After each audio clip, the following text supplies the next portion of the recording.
साई के चरणों में 23वां पुष्प अर्पण। ओम त्रि साई अपांतरात्मने नमः।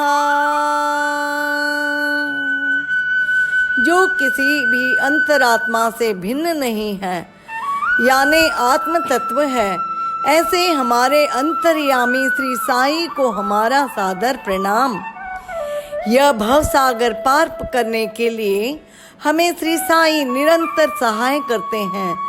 भव सागर पार करते समय दुख वेदना से भयग्रस्त होने वाले भक्तों को श्री सत्य साई हमेशा मार्गदर्शन करते हैं, जिससे भक्तों को शांति व आनंद रूपी किनारे पर पहुंचना सहज सुलभ हो जाता है। उम्र के केवल 14 वर्ष में श्री सत्य साई ने अपना अवतार घोषित किया और अपना पहला भजन सभी को सिखाया। वह है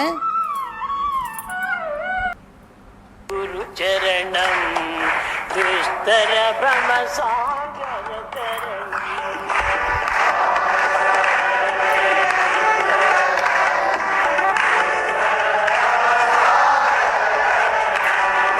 मानस भजरे गुरु चरणम दुस्तर ब्रह्म सागर तरणम।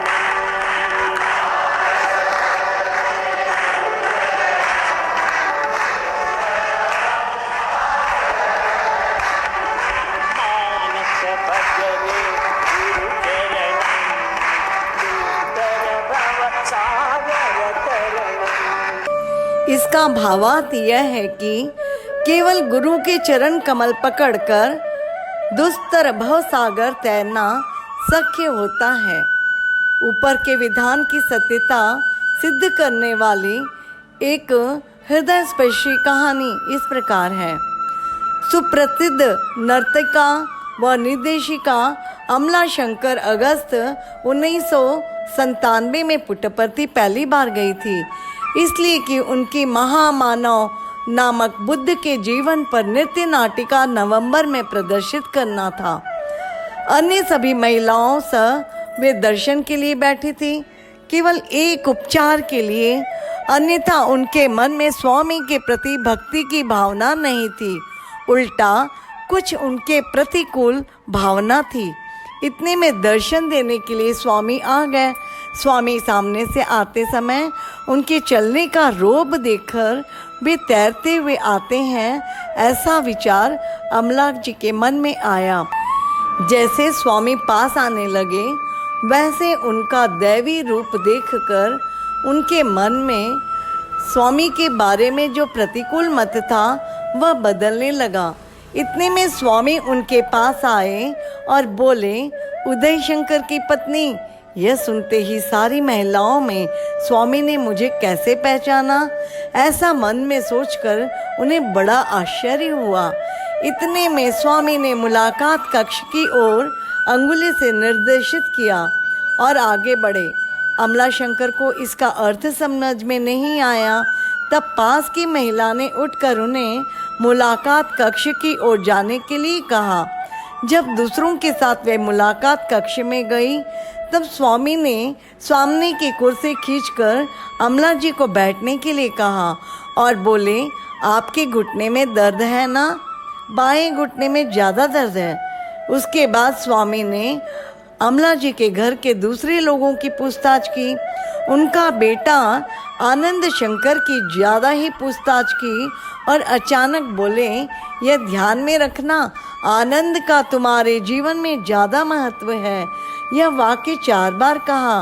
बाद में अमला जी की ओर देखकर पूछा, तुम्हें क्या चाहिए? उन्होंने कहा, आपका आशीर्वाद। स्वामी ने तत्काल एक स्फटिक की माला साक्षात करके उनकी ओर फेंका और कहा, आशीर्वाद है, स्वीकार करो। तदनंतर 1997 में अंतर्राष्ट्रीय महिला दिवस के निमित्त अमला जी अपने महामानव नृत्य नाटिका लेकर पुट्टपर्ती में गई। स्वामी को यह नृत्य नाटिका पसंद आई। अगले साल नवंबर 1998 में सीता स्वयंवर नृत्य नाटिका लेकर वे फिर से पुट्टपर्ती गई। उस समय उनके साथ उनका पुत्र आनंद शंकर और कन्या ममता शंकर दोनों थे। नृत्य नाटिका शुरू होने से पहले स्वामी उनके पास आए और आनंद शंकर का हाथ अपने हाथ में लेकर बोले, तू मेरे साथ रहेगा। इसके पहले भी स्वामी ने अमला जी से मुलाकात के समय आनंद का तेरे जीवन में बड़ा महत्व है ऐसा कहा था, और आनंद साथ में होने पर तू मेरे साथ रहेगा ऐसा कहा। इन दोनों विधानों का अर्थ उस समय किसी की समझ में नहीं आया था। नृत्य नाटिका यशस्वी हो गई, स्वामी को पसंद आई। इस आनंद में वे सब लोग पुट्टपर्ती से निकले। इसके बाद अमला जी का पुट्टपर्ती में आना जाना चालू रहा। मार्च 1999 में अचानक आनंद पर एक शल्य क्रिया करनी पड़ी। शल्य क्रिया होने के बाद अमला जी ने स्वामी की प्रार्थना की। स्वामी ने उन्हें अपने यहाँ बुलाया और परंतु 8 दिनों तक स्वामी ने अमला के साथ कुछ भी संभाषण नहीं किया। 8वें दिन स्वामी ने अमला शंकर को अपने पास बुला लिया और उन्हें हवाई जहाज का टिकट देकर तत्काल कलकत्ता जाने के लिए कहा। उनके पुत्र आनंद का निधन हुआ था। जो अमला जी का आनंद निधान था वह अपने नाम की तरह खुद आनंदी था और दूसरों को भी आनंद देता था। उन पर हुआ यह वज्रघात। अमला के साथियों में से किसी ने स्वामी से कहा, इनके साथ किसी को भेजना चाहिए। स्वामी ने तुरंत बोला, दूसरा कोई इनके साथ नहीं जाएगा। उन्होंने अमला जी से कहा, मैं खुद तुम्हारे साथ आता हूँ। संपूर्ण यात्रा में उन्हें सतत स्वामी का अस्तित्व महसूस होता था। अमला जी को शांति और अल्पलिप्तता महसूस होती थी, मानो कोई अन्य माता अपने पुत्र का अंतिम दर्शन लेने जा रही थी। उन्होंने हवाई जहाज से बाहर देखा तो नीचे काले बादल दिखाई दिए और ऊपर सुनहरी राशि से आच्छादित आकाश।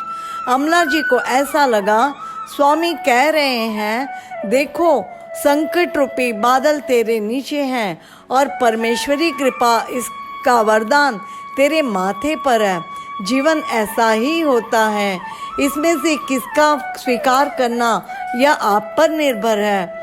ऊपर वाली दुखद घटना पर अलिप्त से बोलते हुए अमला जी ने कहा, आज मेरी समझ में आया कि मेरे जीवन में आनंद का महत्व क्या था। भगवान बाबा ने अपनी परमेश्वरी कृपा का लाभ मुझे प्राप्त कर दिया और उचित मार्ग पर चलने के लिए मुझे आत्मिक बल भी उन्होंने दिया। स्वामी कहते हैं, अपना कार्य करते रहिए, वही मैं कर रहा हूँ। वह परमेश्वर के साथ एक रूप तक करते रहूँगा। जिस प्रकार अमला शंकर को यह दुखद भवसागर तरने के लिए स्वामी ने सहायता किया, उसी प्रकार आपको भी भवसागर तरने के लिए स्वामी द्वारा बल प्राप्त हो जाए, यही उनके चरणों में प्रार्थना है। ओम श्री सत्य साई नाथार्पणमस्तु।